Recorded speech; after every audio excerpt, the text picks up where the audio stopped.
लिखो किन्हीं, अगला प्रश्न, किन्हीं दो धारावाही चालकों के बीच लगने वाले बल का व्यंजक ज्ञात करो। ये अपनी एनसीईआरटी की बुक में दे रखा है प्रश्न, बहुत महत्वपूर्ण प्रश्न है। किन्हीं दो धारावाही चालकों के बीच लगने वाले बल का व्यंजक ज्ञात करो।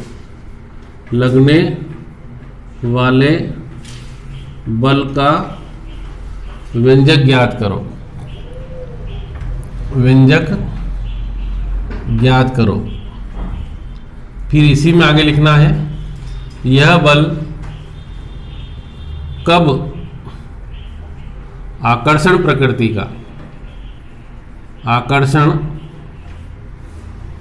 का तथा कब प्रतिकर्षण प्रकृति का होगा। प्रकृति का होगा, ठीक है ना बच्चों। ये एनसीईआरटी का बुक का क्वेश्चन है। अब अपने पास दो धारावाही चालक कितने हैं बच्चों? तो कैसे बनाए दो धारावाही चालक? आपने धारावाही चालकों के बारे में पढ़ चुके हैं। ये दो धारावाही चालक है, इसका नाम है ए बी सी डी, है ना, समझ में आ रहा? इसमें अपने I1 एम्पियर की धारा प्रवाहित की, इसमें हम I2 एम्पियर की धारा प्रवाहित कर रहे हैं, ठीक है ना। इन दोनों के बीच की दूरी कितनी बच्चों? D है। बीच की दूरी कितनी है? D। हम कितनी भी दूरी पर सेपरेशन दोनों बीच का। अब जब इसमें धारा प्रवाहित करेंगे तो इसमें कौन सा, जब यदि किसी चालक में विद्युत धारा प्रवाहित होती है तो कौन कौन से क्षेत्र? दो क्षेत्र उत्पन्न होंगे, एक तो विद्युत क्षेत्र और एक चुंबकीय क्षेत्र। यहाँ आवेश गतिमान हो गया है, तो यहाँ जो गतिमान आवेश है वो ऐसे यहाँ बल लगाएगा F1 और ये इधर F2, ऐसे दो, है ना। अब क्या लिखेंगे चित्र में? आंसर लिखेंगे इसका। आंसर चित्र में दो धारावाही चालक कौन कौन से? ए बी तथा सी डी है, ए बी तथा सी डी है, जिनमें I1 तथा I2 एम्पियर की विद्युत धारा प्रवाहित की जा रही है।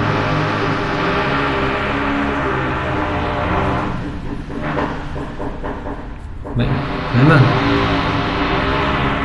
दोनों चालकों के बीच की दूरी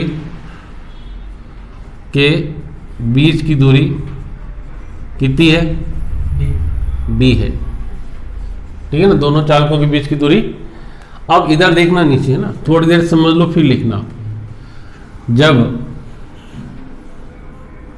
चालक ए बी में I1 एम्पियर की धारा प्रवाहित की जाए, I1 एम्पियर की विद्युत धारा प्रवाहित की जाए। इधर समझो 2 मिनट लिखो मत यार। विद्युत धारा प्रवाहित की जावे तो उत्पन्न चुंबकीय क्षेत्र की तीव्रता, उत्पन्न चुंबकीय क्षेत्र की तीव्रता बताओ। मैंने आप लोगों को पढ़ाया है कि जब किसी चालक में अनंत लंबाई का धारावाही चालक हो और उसमें I एम्पियर की धारा प्रवाहित की जाती है तो कितना चुंबकीय क्षेत्र उत्पन्न होता है? V1 बराबर μ0/4 पाई गुणित 2I1 अपान कितना? D। इन दोनों के बीच की दूरी D है। वहां मैंने A लिखा था, अभी R लिखा था जब R त्रिज्या ली थी, ठीक है ना। समीकरण कौन सी आ गई? 1। अब लिखेंगे इस तथा इस चुंबकीय क्षेत्र के कारण इस चुंबकीय क्षेत्र के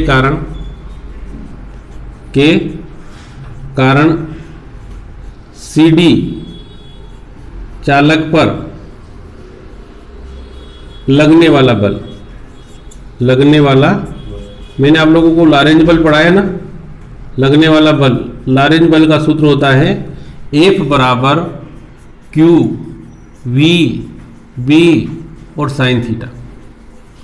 क्या होता है? F बराबर Q V B साइन। तो यहां देखेंगे, देखो F बराबर यहां Q2 लिखते हैं बेसिकली, है ना, क्योंकि दूसरे चालक CD की बात कर रहे हैं इसमें, और यहाँ V वेग और B1 और साइन 90 डिग्री। क्यों आया साइन 90? क्योंकि जब दोनों एक दूसरे के कैसे हैं, ये देखो बल कैसे है, एक दूसरे के लंबवत है। तो यहाँ F बराबर कितना हो गया? Q2 V B1 और साइन 90 का मान 1। इधर देखना बच्चों, F बराबर, अगर I2 लिख रहा था अपन तो I2 बराबर कितना आ जाएगा? Q2/T। अरे होगा ना। और V बराबर कितना होता है? वे किसे कहते हैं? विस्थापन की दर को। तो मान लीजिए इसका विस्थापन कितना हो? L बटा पूरे चालक की लंबाई L है बटा कितना, ठीक है। तो Q2 का मान यहां से निकालेंगे तो Q2 बराबर कितना आ गया? I2T। अरे आया? तो यहां कितना लिख देंगे? I2T। इस V का मान कितना है? L बटा T। और B1 का मान कितना है समीकरण 1 से? μ0/4 पाई गुणित 2I1/D। ठीक है। अब देखो T से ये T कट गया तो F2 बराबर कितना आ जाएगा?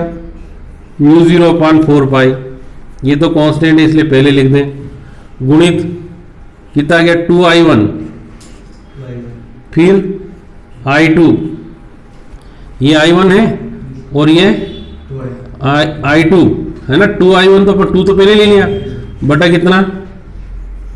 D, और गुणित कितना आ जाएगा? L। यही दो समांतर धाराएं चालकों के बीच लगने वाले बल का व्यंजक है। अब ये कब आकर्षण प्रकृति का होता है? देखो, यदि दोनों चालकों में धारा समान दिशा में प्रवाहित कर दें, इधर समझना, यदि दोनों चालकों में धारा किसमें समान दिशा में प्रवाहित करेंगे तो लगने वाला बल आकर्षण प्रकृति का होगा। और यदि दोनों चालकों में धारा विपरीत दिशा में, जैसे एक इधर बह रही और इसकी उल्टी बहा देंगे अपन, तो दोनों में इसमें बल की दिशा उधर चली जाएगी और इसमें इधर आ जाएगी। समझ में आ गया ना। यदि दोनों चालकों में समान दिशा में धारा प्रवाहित करेंगे तो लगने वाला बल आकर्षण प्रकृति का होगा, और यदि विपरीत दिशा में प्रवाहित करें तो लगने वाला बल प्रतिकर्षण प्रकृति का होगा। ठीक है, लिख लोगे, करो इसको।